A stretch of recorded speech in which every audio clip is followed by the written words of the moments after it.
Gossipnista here, your one and only source into the real lives of New Yorkers and what it's like to live in New York City. So is it all glitz and glamour? Where do you start? What should you know? And who am I? I'll tell you everything you need to know, and you'll thank me for it. XOXO Gossipnista.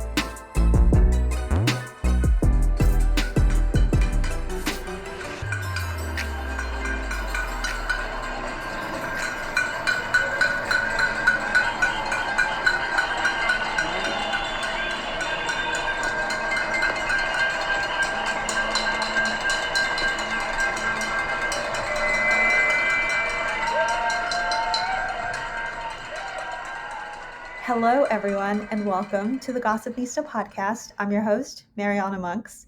And if you know the noise that you just heard, then you're probably a New Yorker.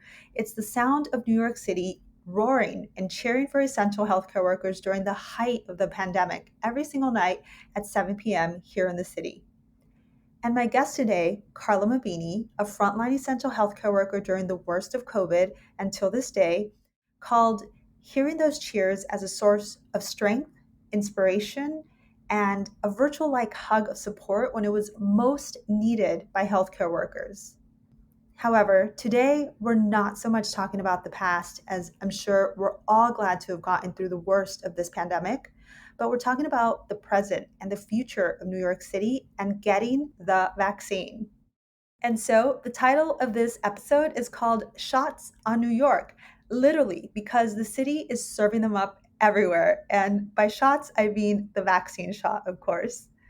And Karla is a strong advocate on getting the vaccine as well as spreading more knowledge about it so that one is more confident and informed in their decision.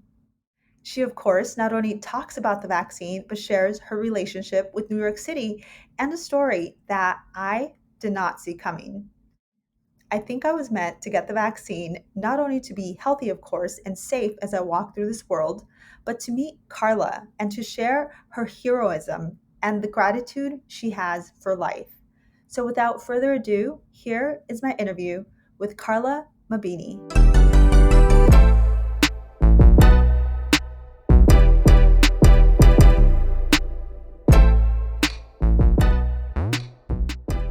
Hey, Karla, I am very happy to have you on the podcast today to be joining us. How are you doing today? I'm good. I'm enjoying a nice afternoon, Sunday afternoon, not working. How are you? I'm sure, right? Well, that's good. I'm glad you have a day off given your field. Yes. I'm good. Right. I'm good. And I appreciate you asking me, Karla. Thank you. Just to kind of give you context on the podcast here, it's generally a podcast to continue enriching the lives of New Yorkers and those looking to move here, given, the topic we're specifically talking about here today, it's getting the COVID vaccine. But before that, I want to jump into getting to know you, Karla, getting to know your New York story. And the first question that I like to ask people is, are you originally from New York? No, I moved here in 2009. I was born and bred in the Philippines. And I got my nursing education there, and I moved here to pursue my nursing career. Oh, wow. So in 2009, you moved Yes. to pursue it. Okay. And so in 2009, you landed upon New York City. And I'm curious, was New York a destination you had always potentially wanted to come to, or was it just because this is where, your field led you to? My mom is here, so that's practically the very reason why I'm here. Okay. Is your mom in the field too, the medical field? Like private caregiving. Okay. That's great. So you had family here. And so when you landed upon New York City, what neighborhood did you end up landing on? And do you still live in that neighborhood? If not, where are you now? I first stayed in Great Neck, Long Island, because that's where my mom is. And then I stayed in Queens for like 2 years. And then after 2 years, I moved to Manhattan. Most of my New York stay is in Manhattan, but now I just moved to Astoria like 2 months ago. Okay, that's cool. So you've experienced a bit of the city, mostly between, let's say, Long Island, Queens, and Manhattan. Yes. When you were in Manhattan, is there a particular neighborhood you were at? I was in the Upper West Side, and then I moved up to Washington Heights too. Oh, wow. Okay, Mhm. cool, cool, cool. I love that. I love that Mhm. you've, again, seen a bit of everything here. And Yes. so, what would you say your overall experience in New York City has been like? Exciting. Mm, As I always say, I have to quote myself. I've said it before with my friends that New York is an old city, but there's always something new. Like, especially during the summer, there's just so many things to do and experience and eat. And I actually have a hard time, like, deciding where to go or where to eat. hmm So it's funny because like a restaurant closes and I'm like, I haven't even eaten there because there's just so much to see and so much to do in New York. It's exciting. It's nice, and it's nice for young people to live in and experience. Of course, there's no shortage of restaurants or activities to do in New York City, Right. and I kind of love how you noted that. Hmm. That is amazing. Any specific places that you have in mind that you really like to eat at? Chinese food, Chinatown. That's number one. I love Chinese food. Hmm Basically about everything. Like if I want to discover a new cuisine, let's say I'll Google it and then I'll find a place. Oh, I want African food today, or maybe next week it's another Thai food or another, and like a vegan ice cream I haven't tried. So it's just really random, but the pizza Mm, is really like one of the of staples. course, of course. That And like the bagels, New York, like every single thing that New York offers, mm, both old and new. You said it so well too with that quote that you already you're getting ahead of me on the questions that I'm asking, but that was a great quote that you said there. So thank you. Yeah. And so, following up on that there, Karla, what is it specifically that you like about New York and maybe dislike about New York? I like New York because it's a melting pot. You get to meet a lot of people from different races and different cultures, learning from each other. But also, maybe what I don't like about New York, I don't think anything except for like our filthy subway. Mm, I think that's it yeah, yeah, not a good for the most part. experience with the subway. If I have like visitors and friends who come to New York and they're like, "Oh, the subway is really dirty," I'm like, "Yeah, like that's." I think that's the one thing that I'm not really proud of about the city, but otherwise everything is good. Okay. Yeah, well, you know a pretty big one, right? Because everyone Yeah. uses the subway, and so, Yes. I know during COVID they try to heighten up the cleaning within it. Yes. Don't Mm-hmm. know if it's kept consistent. Don't know if it's up to standards, but hopefully that will continue to, evolve and get clean. But I could particularly tell the difference because I think when COVID started to hit, like everybody just dispersed and just stayed in their homes and houses, and the streets were empty and the subway is just empty and nobody's like cleaning it because everybody's just scared and like not really, out there. Mhm. So I could really tell the difference that when they started cleaning it in May, I could tell the difference. Mm. They It was good that they amped up, but I had experienced like a few weeks in the subway when it was really like extra dirty than the usual. Oh, really? Okay. Because the trains were deserted, Yeah. and I don't think the subway personnel were available because they were sick too. So hmm it's just was just really crazy that time.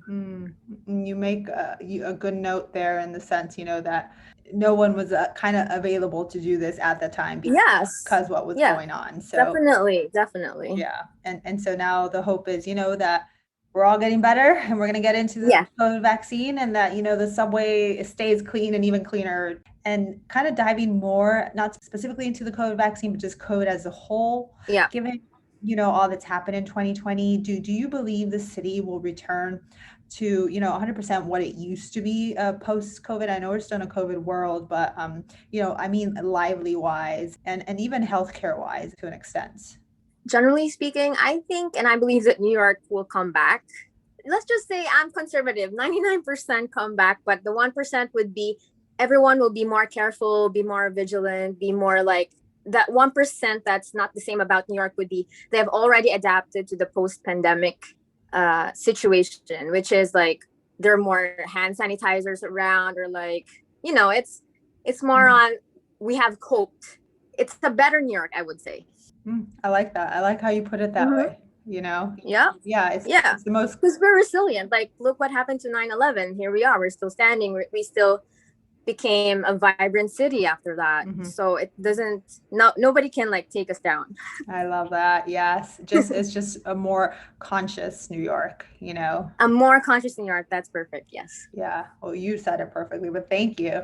And so, I'm curious, Karla, would you consider yourself a New Yorker at this point? You've been here, a good amount of time already, a 10-year mark and Yeah. so forth. And what do you ultimately consider being a New Yorker means? Well, one time I was reading a coffee table book and it's about New York, something New York. And then there's one page that says it only takes for one person 6 months to live in New York to be a New Yorker.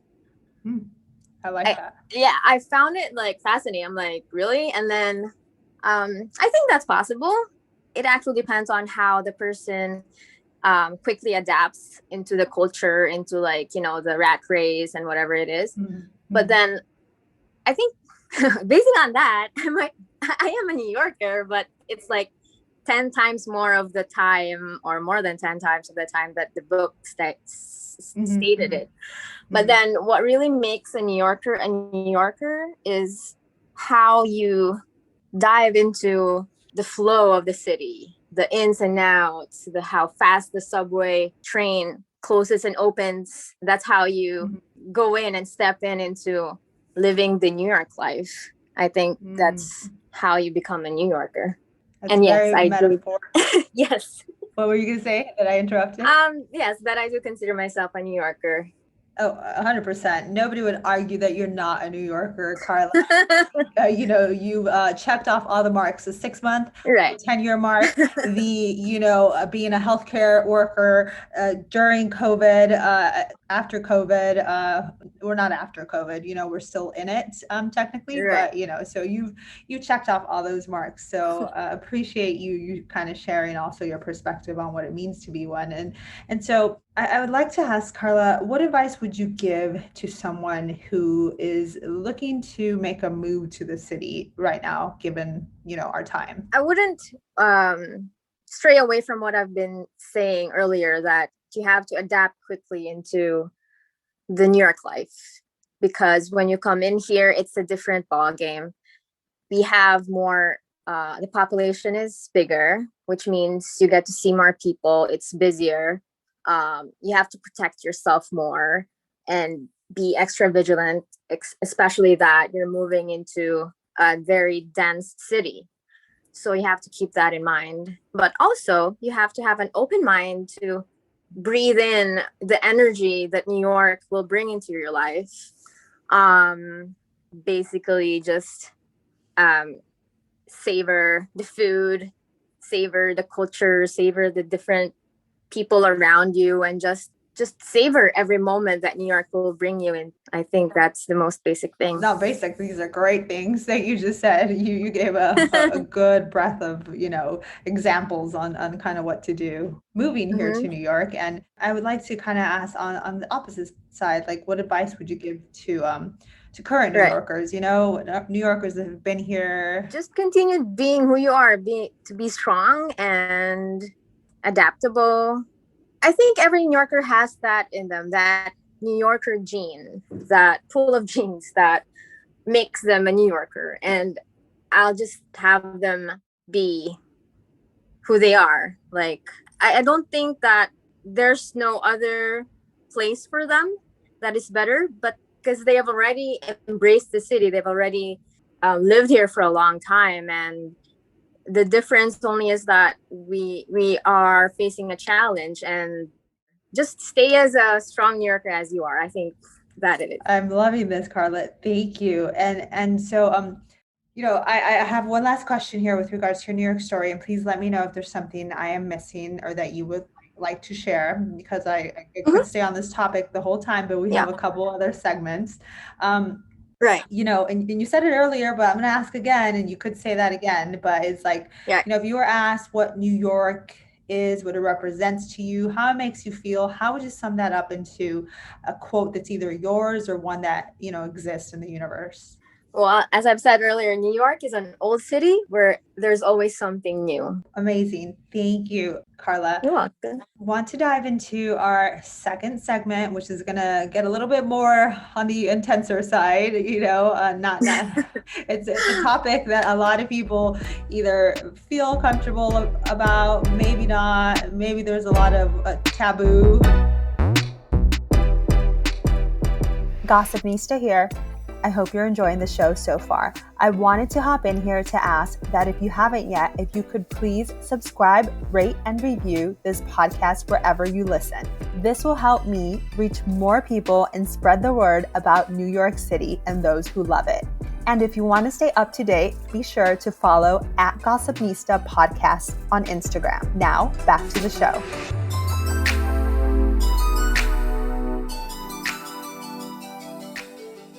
Shining light on, and if you don't mind, kind of, how we met here.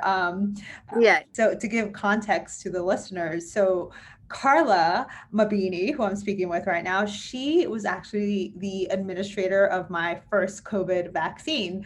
So thank you, Karla. Thank you so much to myself and my husband. And never did I imagine that, I would get this amazing opportunity right now to be speaking to you and, to hear your New York story and the insight you've given us.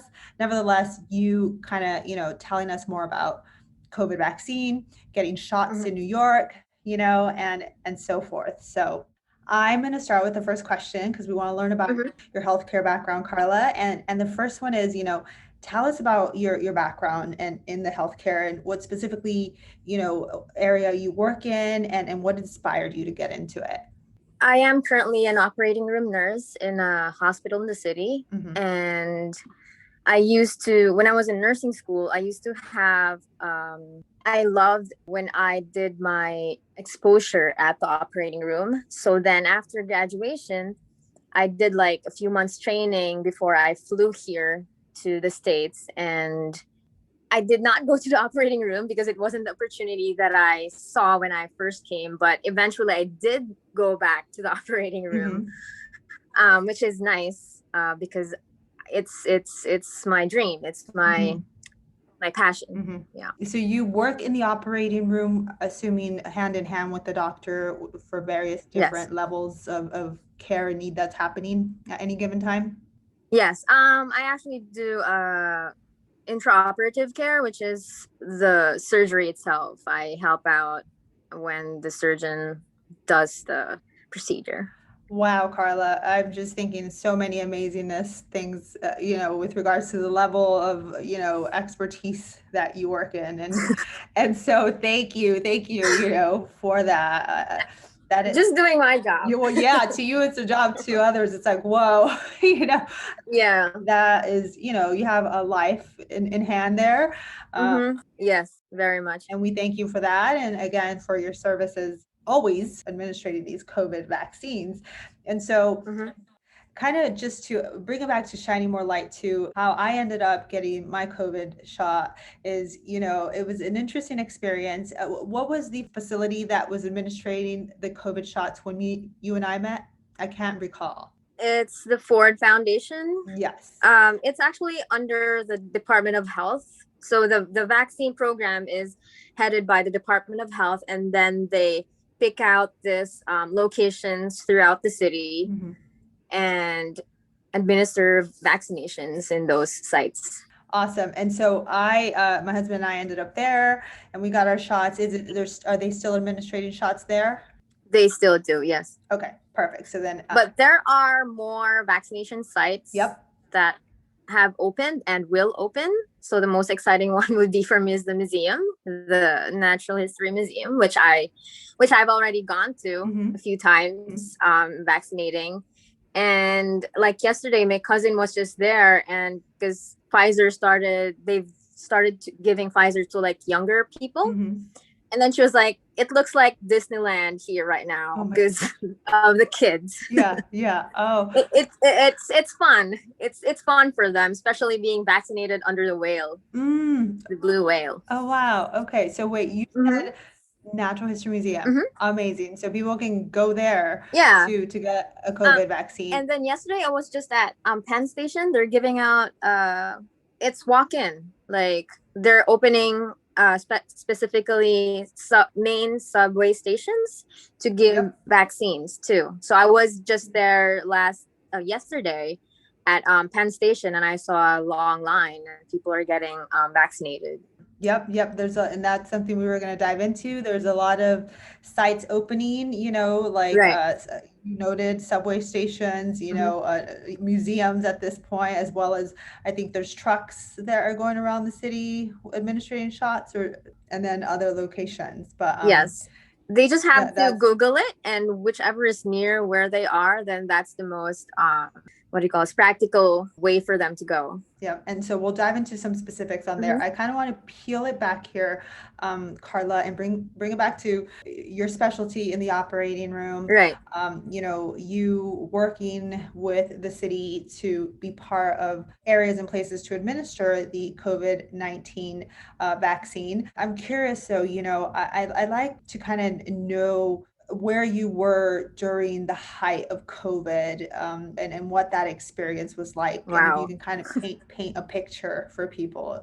Wow. That would be, yeah, I know that's taking you back, I'm sure, to memories. Yes. Yeah. I was trying to like prepare myself for the podcast, and I'm like, what am I going to talk about? And I was looking through like just doing a backtrack of what happened the past year, and there's just so much that went on personally, professionally, and just the totality of it is like the magnitude of the pandemic affecting all of us. And for me, I actually got COVID myself. Oh, wow. Yeah, but I was thankful and just grateful to God that I just had mild symptoms. I only had fatigue and sore throat, and that was it. And there were times that I feel like, oh, I can't breathe or whatever. But then I remind myself I have a pulse oximeter. It tells me what my oxygen levels are. And I see my numbers, and my numbers are like perfect. And I'm like, Karla, you're just anxious. You have to trust the numbers. You have to trust the science.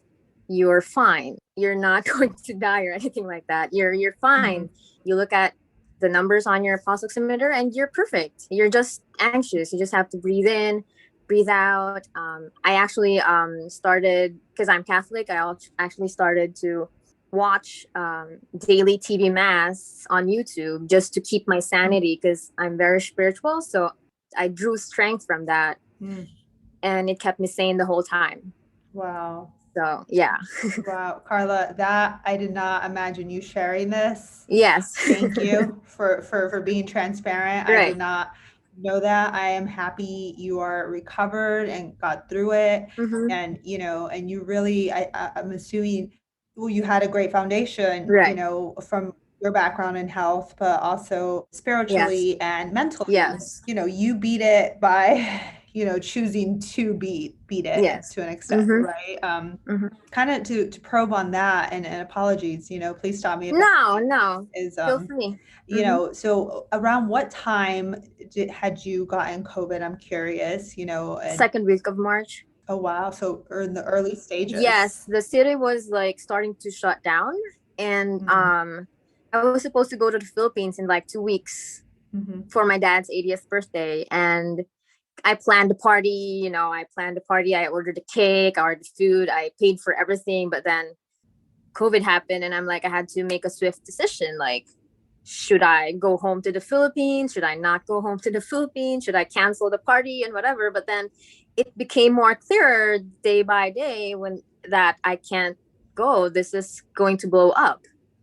And that was just one of the, like, I was looking forward to like seeing my family, but then I can't travel, and it's a health risk for me and for everyone. What if I'm a New Yorker and we're at the epicenter eventually? What if I did go home? So I brought the virus to my family back home. To my dad, he's 80 years old. He's like the most vulnerable. So it's, you just have to be more conscious and be like, have informed decisions when these things happen. So being mindful of those around you. And so then Right. you made the right choice. You didn't go. You had COVID, you Mm-hmm. said, for like Mm-hmm. about 2 weeks. I had to be in quarantine for 2 weeks. So the vacation time that I was supposed to take, I did it to rest myself. And actually, that was a time that I was able to like psych myself. When I go back to work, I'm ready to be a pandemic nurse. Mm-hmm, mm-hmm. As you all know, we stopped doing surgeries. So we didn't operate for a few months because we were catering to ICU COVID patients. We stopped doing surgeries. We converted our PACU units and our pre-operative station to house medical surgical patients and also COVID patients, because the state was mandating all hospitals to increase the capacity of hospitals because we're trying to prepare ourselves for the worst. And so after my vacation, after my quarantine, after I was cleared to go back to work, I felt like it was like entering a war zone, because the very moment I stepped into the doors of my hospital, it wasn't even 3 minutes I stepped in. And there was an announcement that there's a code somewhere, and you don't usually hear that. So every so and so minutes you hear that someone is needing help, like acute help, because he can't breathe, or we need to put a tube inside of him and whatnot, all these things. But I'm grateful for the support of my friends, my family, the strength that I draw from my faith. So I've survived it, and it's just such a tremendous experience that you can't really put into words, really. But thank God we're all okay. We have survived, and we're still living through it, and we're fighting it. Yeah. I can't thank you enough for sharing, that aspect of, you experiencing this virus firsthand, right? And Yeah. and clearing through it, and then putting, yourself again in the midst of it all to help others fight it and get through it. Mm-hmm. Crazy to hear. Of course you're hearing these codes everywhere in the hospital, because Right. it was a huge pandemic here in New York City, of all places. So happy that, you're healthy. Others have recovered. I know there was a lot of lost here, and our hearts go out to those, that lost anyone and felt this virus and aftermath of it as well. But I'm curious, Karla, COVID's still out there, not as abrasive as maybe it once was. Is there things that you did during your experience, aside from like, your mental capacity, your faith, and so forth, that you took, like certain type of, a cloth over your head, medicine, so forth, things like that were more tangible. I mean, right. So it's funny because I didn't know that I had COVID, right? Because I wasn't tested at that time. You have to be dying to get tested. So I just presumed that it was, up until like end of April that I got tested for antibodies to just confirm that it really was, because I already have antibodies. So it's funny because I just brought out my steamer from the closet.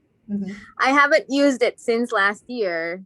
And every time I come in from the hospital every day, I steam from head to toe, like my pants, my bag, everything else that came, because that time I was taking the subway.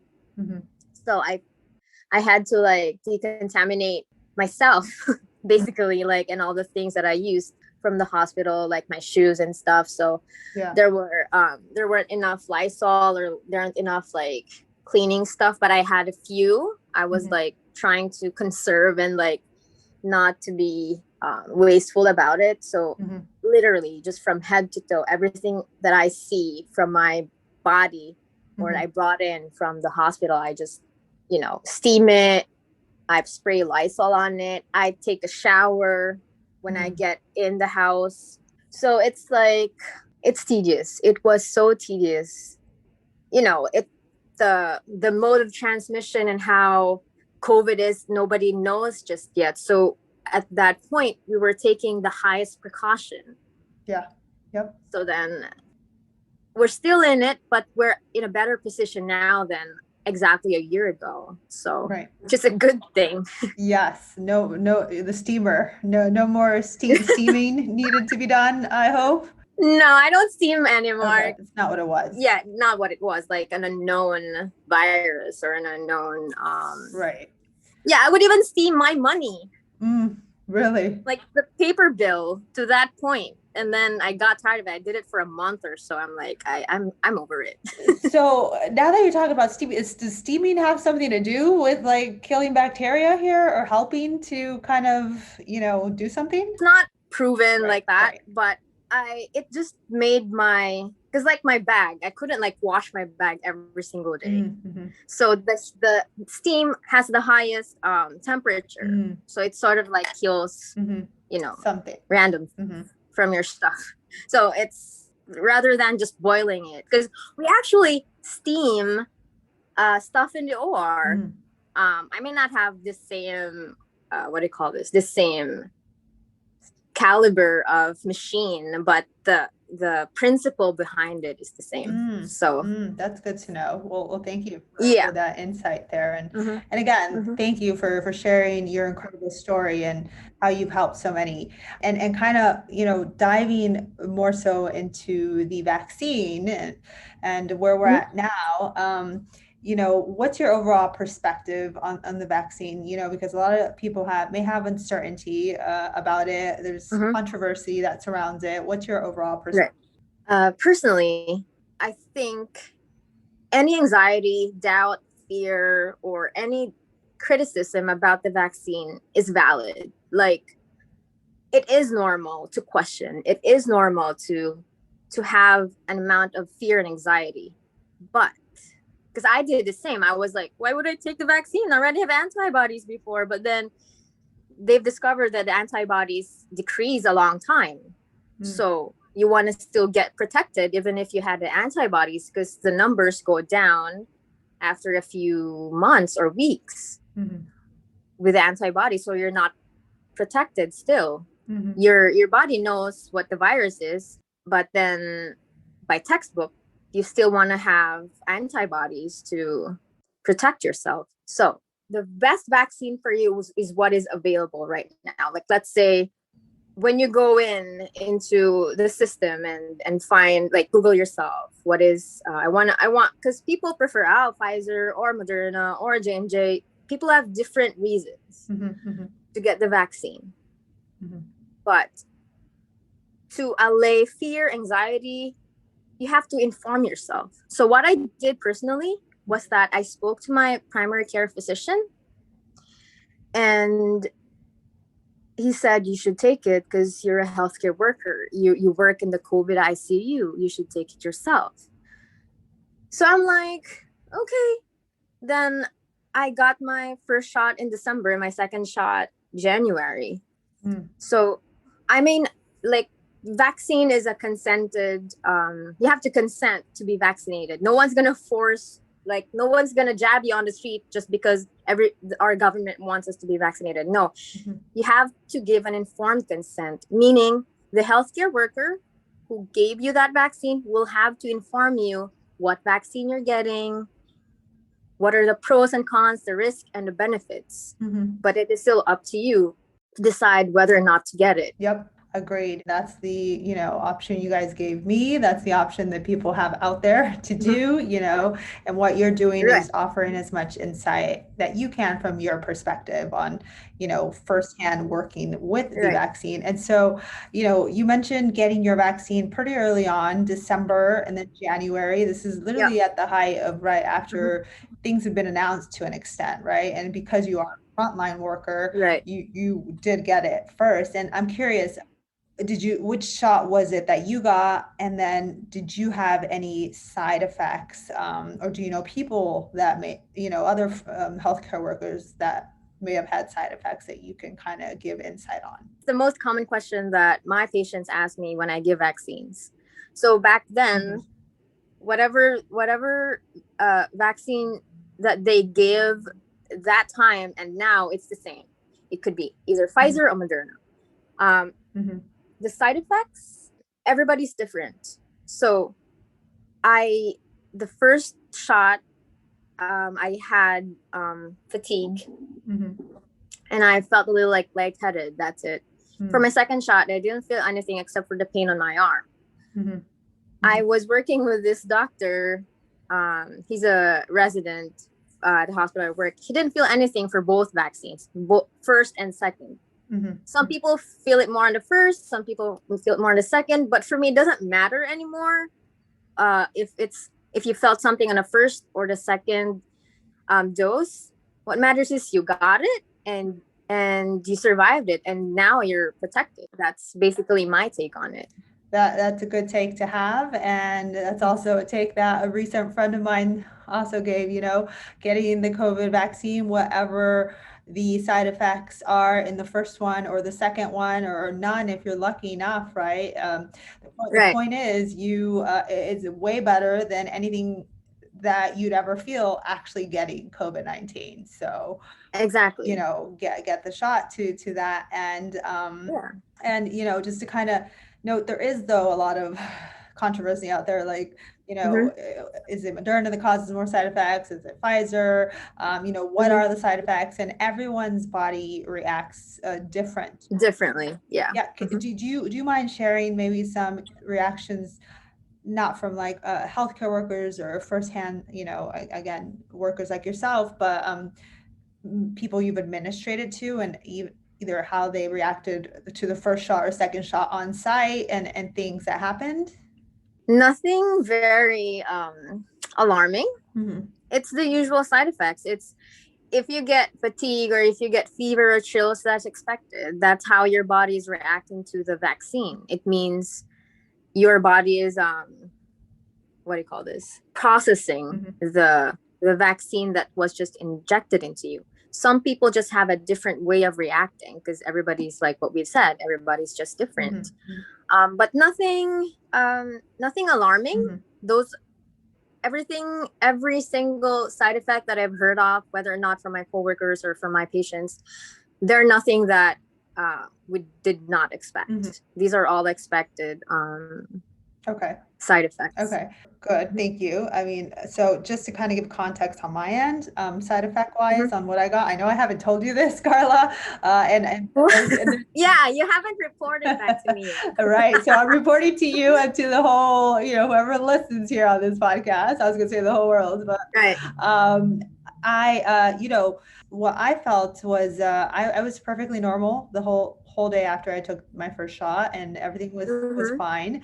I did feel maybe like a little, like, I don't know if I was just making it up in my own head, but not like just a fully not there, like, not me, like what was the word? Euphoric?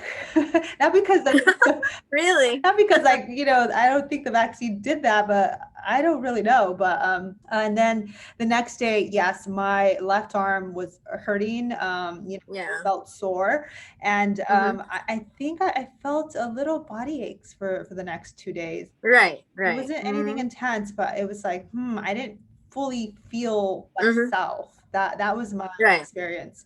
My husband, he didn't feel anything. He was fine. I don't even think he was that sore. But about 4 to 5 days later, he got a full-on like head cold, like flu. Is that, I don't know if that's common or if that's just the current allergy season and flu season upon us. It could be anything unless he got tested to find out what kind of reaction that was. I can't really tell you what he had.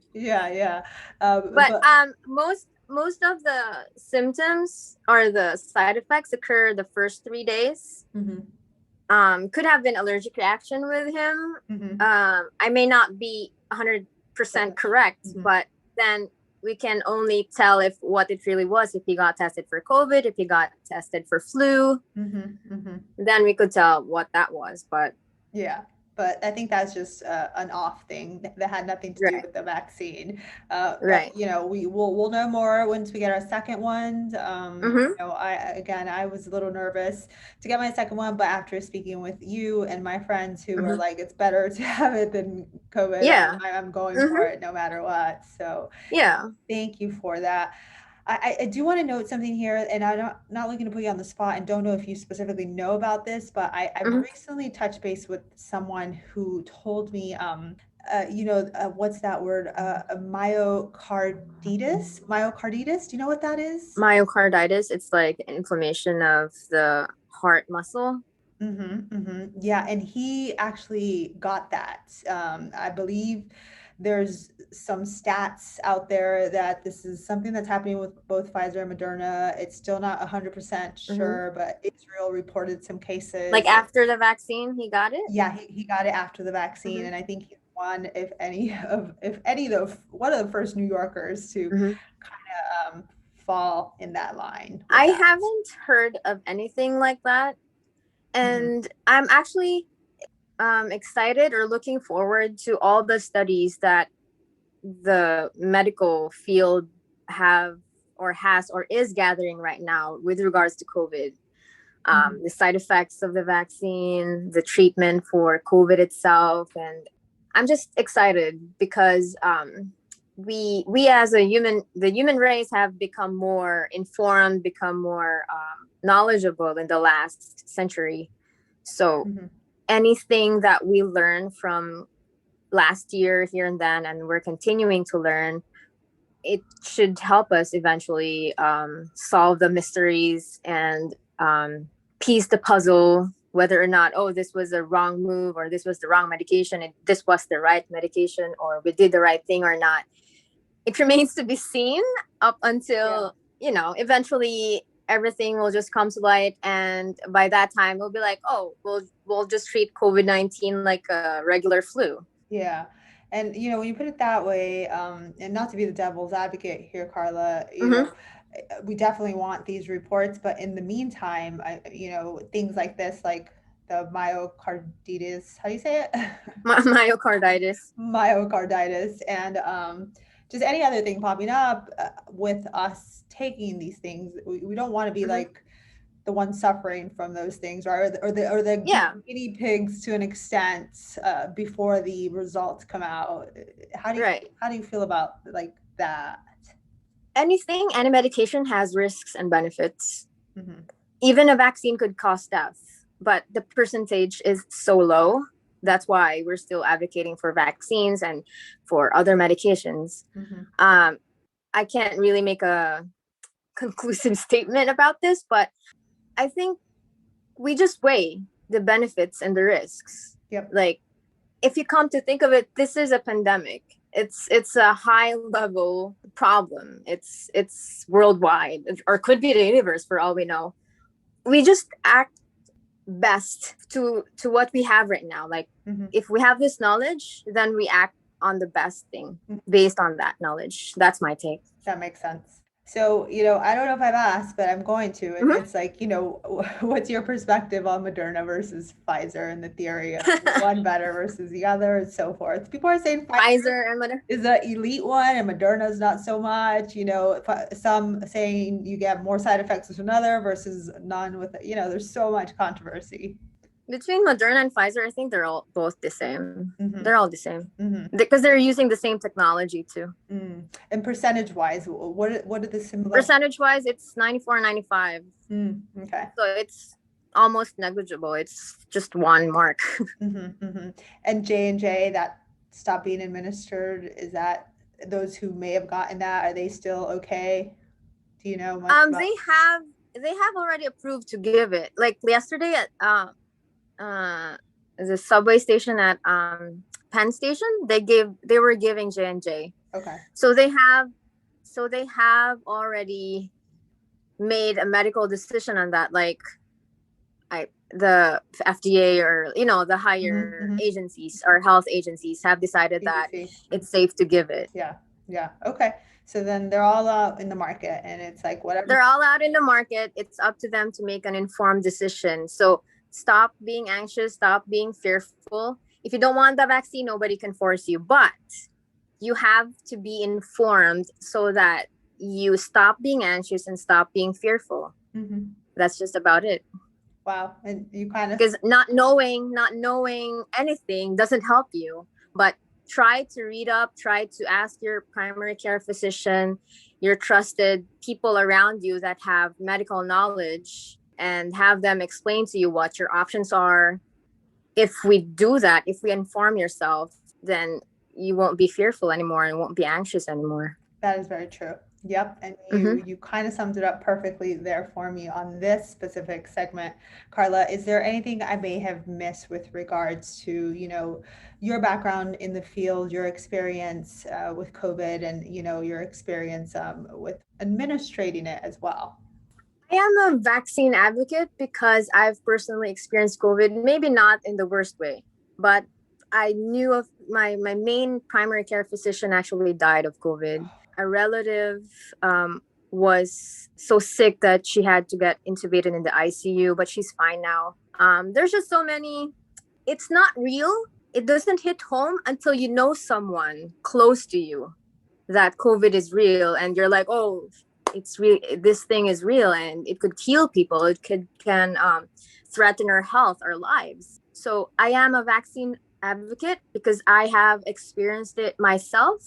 My family and friends have experienced it, and I don't want them to experience the same trauma that I did. So I personally want everyone to be healthy and safe. And if you yourself think about getting the vaccine by protecting yourself and protecting your family and friends, it's individually you make that effort, and then collectively we're helping the world. I love the passion in that sum up, Karla. You said it so eloquent, and how it's affected, yourself, loved ones, how it can affect the world, and, how one should be a decider for their own fate, but you're an advocate on get it to, make everyone safer.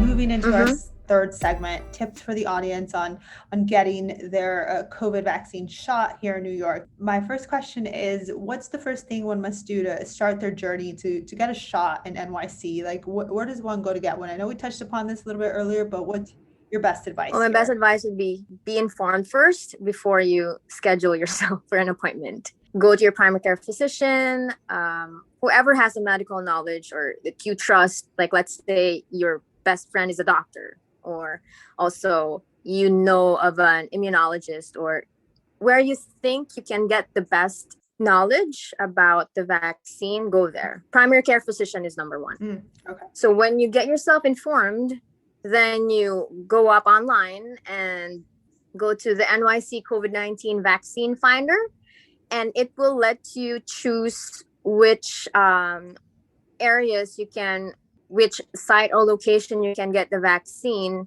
If you want, I live in Brooklyn, which area in Brooklyn can I get it? And there are a few sites and locations they can direct you. But there are also walk-ins.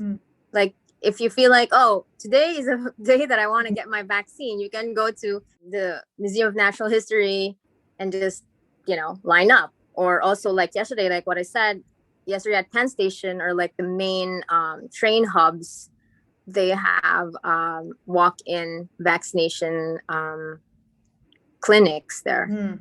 So go get informed, go online, schedule an appointment, or if you feel like, waiting in line for a walk-in, so you may also do that. Everything is in the web, so you can just look up. That's perfect advice. It's so easy. Yeah, it's so easy to get a vaccine. It actually is, particularly here in New York, guys. I could vouch for that. I got mine with Karla in less than 15, 20 minutes, not invasive paperwork or anything. It was smooth. Everyone was friendly. They're a well-oiled machine. It's everything's great. So do it. And, with that being said, what you just shared, I don't know if you know the specific paperwork that are required for people to have to kind of get the vaccine. Are they required to be New Yorkers? Like, you have to live in New York City? I think now, because we've already went down the the eligibility, like from doctors to nurses to like NYC residents. If we do have walk-ins, anybody can just come. Oh, well, that's amazing. Hey, if New York is administrating to Mhm. all, then, and you guys want to contribute to the better well-being of, the universe, then amazing. I love that New York Right. is doing that. So that is great to know. And then so ahead of time, do people need to be prepared for their shots? I may have had a mimosa before mine, unknowingly, knowing that I was going to have my shot that day, because our shot Right. was impromptu. We kind of almost did like a walk-in too, or kind of. There's more context to that, but Mhm. should people So come with hydrated? Is my question. Should people come prepared and had already so eaten? if yes, when you come in, you must be rested. You must have eaten something. You have hydrated yourself. The best way would be water, because you don't want to be like, oh, I'm feeling dizzy, but you haven't eaten all day and you blame it to the vaccine, the side effect as a side effect. So it's not fair to the vaccine. Poor vaccine getting blamed. But yeah, it's just basic. You're rested, you've eaten, and you're hydrated. Yeah. So Yeah. Okay. That's good tips. And I know you guys, after the vaccine's taken, you guys monitor individuals for about like 15 minutes. And may yes. still be continuing. You guys offered water and crackers as well, which was Yes. awesome. So that was good. And so, Now they're actually offering, the other day they were offering French fries from What? Shake Shack. What? Yes. I feel like I'm Yes. missing all the good things here, because they're giving, I believe, incentives if you get your shots in New York, where you get like tickets to museums and so forth. Yes. Oh, so if you get vaccinated under the whale, the American Museum of Natural History, you get a voucher to for a free entrance or something like that when you go back to the museum. That is, if you got vaccinated in the vaccine. I mean, if you got vaccinated in the museum. That's cool. Yeah, there's that and so many other things. And French fries, wow. So many other things, yeah. French fries, yeah. Does it count for your second shot is my question here.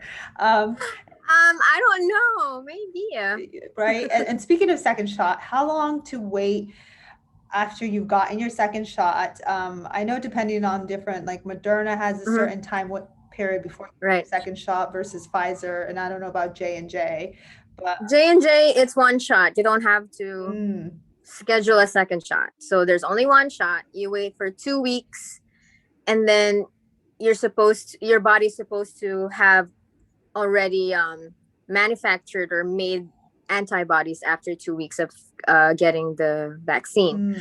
But for Moderna, you have to reschedule 4 weeks or 28 days after the first dose. But the nurses or the staff will also schedule that for you. They will be there to write it down for you and schedule your second dose online. They'll help you with that. For Moderna, it's 4 weeks. For Pfizer, it's 3 weeks. 3 weeks. Okay. So 4 weeks, 3 weeks, and just one shot, and complete immunity, assuming after you've gotten either your first shot from J&J or your second shot from the others, within 2 weeks after that, you have full immunity. Cool. So by textbook, right? Because there's still, yes, there's still other boosters and things along the lines that may come in a future. That actually probes my next question, which is controversial. It's like, are you really ever immune? Can you not get COVID again? Can you get another variant? There's a lot of variants out there. Sorry to put this on you, Karla, but I would love to kind of just get more color around it if you have any. Right. It's a common question actually being asked by patients when they get their vaccines. It's everybody's question. So far, we've been giving vaccines for we started December. So the data that we have is just from December. That's December, January, February, March, April, May. That's 6 months of giving the vaccine. So there's not enough studies to say, oh, you can get reinfected, you can get this, you can get that. There's not enough time for us to say what really is the real score, the real deal, getting it or not getting it again. Mm-hmm. But by principle, all vaccines, including COVID-19 vaccines, is supposed to help your body fight it. Mm-hmm. If you do, the best scenario would be you won't get it. That's the best scenario. Mm-hmm. But if you do get it, the vaccine should help you to have lesser symptoms. The effects on you wouldn't be as, devastating as compared to not getting the vaccine. Yeah. Given the COVID, we live in a COVID vaccine world, and just, post COVID, what do you see as the future of the vaccine and just as a whole? I can't really tell, but what I can say actually is, as humans, we tend to get better and better at things, and we adapt, and we just fight for our lives, and we're born survivors. So whatever it is right now that we're going through and we're doing our best. Mm-hmm. That's my take. Because, if you don't protect yourself, if you don't do studies, if you don't seek what is the common good, then what's the sense of living, right? Mm-hmm. So you continue to live your life every day, even if it's pre-COVID, during COVID, or post-COVID. You seek to be a better person, be a healthier person, be a conscientious person, and be concerned about yourselves, your family, the people around you, and collectively helping the whole world or the universe itself. Yep. Like you said, we've been doing well or doing good on our end as a whole, but we couldn't be doing it without people like yourself, people that have been on the front lines firsthand, taking care of us, getting the COVID vaccine for us, and making the world a better place. So again, thank you, Karla, for your service. And I want to kind of just open it up here and ask you if you want to leave us with any last words, if maybe there's anyone you'd like to thank, or just anything. I want to show my gratitude, actually, to, first of all, I don't consider myself a hero. I'm just doing my job. But I guess last year was actually the year of the nurse. It's been 100 years since nursing was established by Florence Nightingale. And what a perfect time, right? For the profession to be a century old. I don't consider myself a hero, but I've really seen how everybody, New Yorkers, even the entire world, actually, how they've expressed their gratitude and support morally. The 7 o'clock clapping, remember that? I was part of it, girl. See? So my neighbors up in Washington Heights, where I lived at that time last year, they were clapping their their pans, and it gives you strength, it gives you inspiration to it's like a pat in the back, and even a hug, a virtual hug, or however we want to call it. One of my neighbors play New York by Frank Sinatra every 7 p.m. and sometimes if we don't hear him play it, I'm like, oh, maybe he's out. It's just really overwhelming to have that support, morally, mentally, and psychologically. It has an effect on the essential workers. So with that, I'd like to thank all New Yorkers and everybody in the world, my family and my friends, who have been very supportive and my pillars of strength when I went through COVID. And even now, they still check up on me, even if everything has already lifted a little bit. But also I want to thank, because I got, Mariana, I haven't told you, I got a bike from Specialized, a biking company. They gave bikes to essential workers last year so we could get to work, because some people are afraid of going to using the subway or just being around people, because when you're on a bike, it's safer, it's you're more free, you have more freedom, you can breathe, you're not enclosed in a car or a subway train or the bus. So I'd like to thank Specialized Bikes and Transportation Alternatives. They match us with the bike companies or individuals who wants to donate their bikes. So the good people of transportation alternatives were responsible for me getting a bike from Specialized, and I want to thank them for that. That's my number one thank you. And a couple of like companies like Aritzia or Figs, and also they've given nurses like free stuff. People who gave us food every day, pizza, and I gained 10 pounds. Everyone gained during COVID. Because they've been feeding us. Thank you, New York, for feeding us. Thank you. I mean, thank you to you and the essential workers above all, and all the amazing people that you just noted who have supported you, who have supported essential workers, New York as a whole. So thank you for your time, and I have goosebumps, Karla. You have been amazing. I appreciate all that you are. Thank you. Of course. Thank you. I hope this helps other people get informed or get their anxieties, get over their anxieties over the vaccine, or just, give them a sense of hope and like a nudge of like, oh, you're okay. We'll be fine. Just, checking on everybody. Everybody's fine. Everybody's doing good. And we just want to reach out also to those who lost loved ones and friends. Our hearts go out to you, and we're all in this together. We help each other, and a better place for us to live in if we continue to be loving and like caring about our neighbors. I guess loving and united. You said it perfectly there, Karla.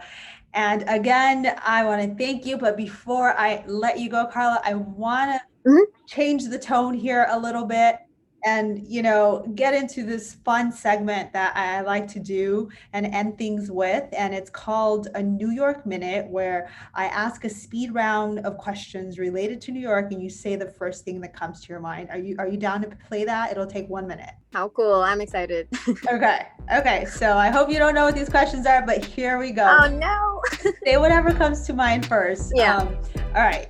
Favorite New York borough? Manhattan. Favorite New York neighborhood? Astoria. Favorite New York food?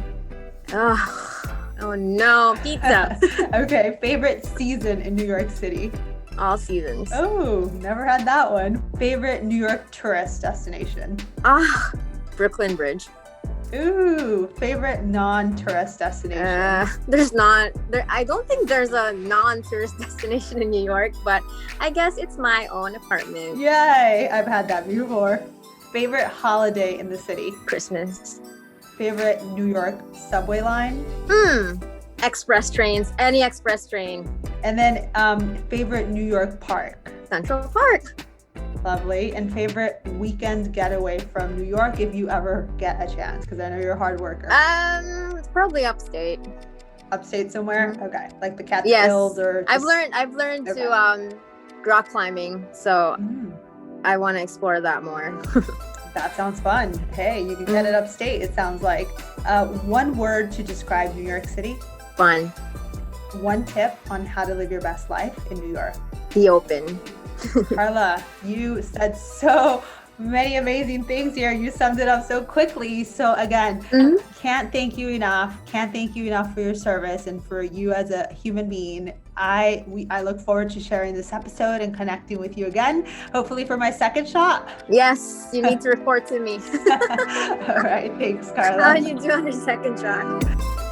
Thanks for tuning in to Gossipnista. Your support means the world. If you've enjoyed what you've heard, please be sure to hit the subscribe button and share this podcast with your friends. Can't wait till next week's episode? Follow along on Instagram @Gossipnista to get my latest New York happenings. But if you live and breathe New York City like I do and want even more, go to our website @gossipnista.com, explore, and subscribe to our newsletter to get insider tips first. Lastly, if you have any questions and or scoop on the city, you can email me at gossipnista@gmail.com. Until next time, you know you love me. XOXO, Gossipnista.